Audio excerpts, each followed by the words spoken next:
Depuis son rôle dans la production TF1 Nos chers voisins, Gilles Alma est un visage bien connu du grand public. Avant de connaître le succès, le comédien a préféré changer son véritable nom pour privilégier un pseudonyme plus facile à prononcer, comme il le révèle dans le magazine Ici Paris. Un choix stratégique.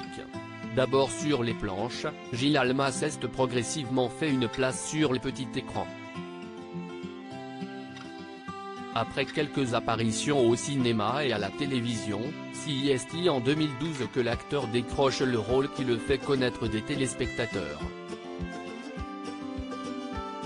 Pendant près de 5 ans, il se glisse dans la peau d'Alain Stug, le nouveau compagnon un tantinet égocentrique de Karine Becker, interprété par Isabelle Vitari, avec qui il forme un couple complice et comique.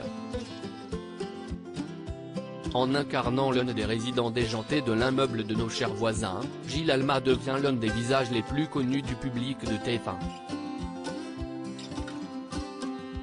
Une popularité qui conduit le comédien à poursuivre son parcours télévisuel dans des productions France 2 comme L'Abîme ou César Wagner. Il s'illustre également à plusieurs reprises sur le grand écran dans des comédies à l'image de Red Dingue de Danny Boone où il joue une nouvelle recrue du Red aux côtés d'Alice Paul ou bien Le sens de la famille auprès de têtes d'affiche comme Franck Dubosc et Alexandra Lamy. Si se faire un nom dans la comédie peut s'avérer compliqué, Gilles Alma semble avoir trouvé la recette du succès. Pour s'assurer de réussir, le père célibataire a mis toutes les chances de son côté en changeant sa véritable identité afin de privilégier un pseudonyme facile à prononcer et mémorable, tel qu'il le confie dans les colonnes d'Ici Paris.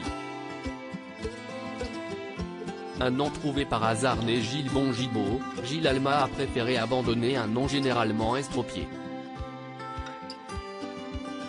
D'abord pour que celui-ci soit retenu, ensuite pour s'assurer une place parmi les premiers de la liste, les gens l'ont toujours écorché, ce qui ne présageait rien de bon pour la suite. Bref, j'ai voulu un truc court commençant par un A, pour arriver le premier dans l'ordre alphabétique.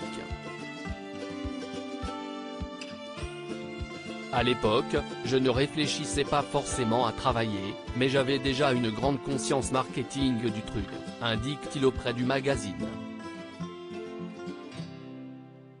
C'est par hasard qu'il trouve finalement son surnom plus ou moins inspiré d'une célèbre actrice française, et ça m'est surtout venu un jour où j'étais à la station de métro Alma Marceau.